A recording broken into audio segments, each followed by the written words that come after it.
Assalamualaikum warahmatullahi wabarakatuh. Shalom, selamat pagi untuk kita semua. Perkenalkan, nama saya Ufni Yunusara C, NIM 2101040079 dengan mata kuliah pengembangan media pembelajaran. Pada pagi hari ini saya akan menampilkan media pembelajaran saya buat, yaitu dalam bentuk video presentasi. Selamat menyaksikan. Pada pagi hari ini kita akan membahas mengenai sistem gerak dengan tujuan pembelajaran menganalisis fungsi dan struktur sistem gerak serta kelainan pada sistem gerak.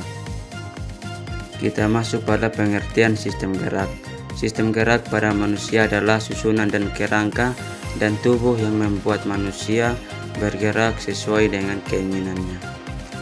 Sistem gerak pada manusia dibagi menjadi 3 bagian. Yang pertama tulang, yang kedua sendi, yang ketiga otot.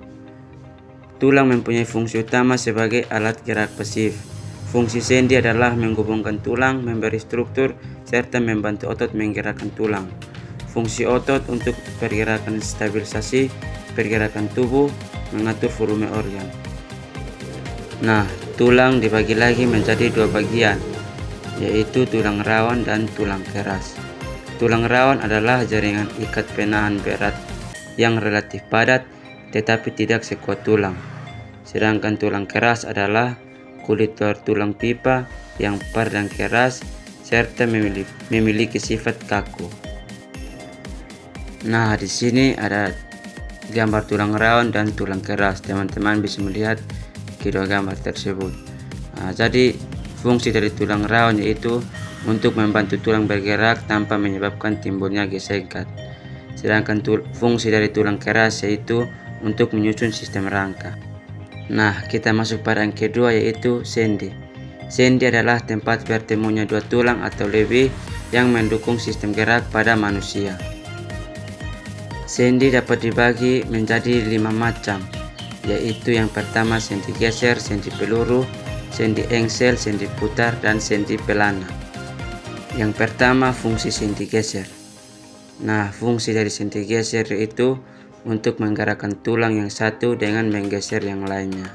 Nah, teman-teman bisa melihat gambar di bawah ini, itu gambar sendi geser. Nah, sendi geser ini terdapat pada tulang pergelangan tangan atau karpal. Yang kedua, kita masuk pada fungsi sendi peluru. Fungsi sendi peluru adalah menunjang gerakan ke segala arah. Contoh sendi peluru adalah sendi bahu dan sendi pinggul. Nah, gambar di bawah ini adalah sendi peluru yang terdapat pada sendi bahu dan sendi pinggul. Yang ketiga, kita masuk pada fungsi sendi engsel. Fungsi sendi engsel yaitu untuk gerakan membuka atau menutup dari satu arah. Contoh sendi engsel adalah sendi siku dan sendi lutut. Nah, teman-teman bisa melihat contoh dari sendi engsel pada gambar di bawah ini. Yang keempat, fungsi sendi putar. Sendi putar berfungsi sebagai poros, sedangkan tulang lain yang berbentuk cincin dapat berputar pada poros tersebut. Adanya sendi putar memungkinkan kepala manusia dapat memutar, mengangguk, dan menggeleng pergelangan tangan dan pergelangan kaki. Gambar di bawah ini adalah contoh dari gambar sendi putar. Yang kelima, kita masuk pada fungsi sendi pelana. Fungsi dari sendi pelana yaitu untuk membantu menggerakkan tulang ke berbagai arah, yakni ke samping kiri dan kanan, serta gerakan ke depan dan belakang. Nah, gambar di bawah ini adalah gambar dari sendi pelana. Yang ketiga, kita masuk pada otot. Otot adalah alat gerak aktif yang menempel pada tulang. Otot inilah yang menggerakkan tulang sehingga tubuh manusia bisa melakukan suatu gerakan.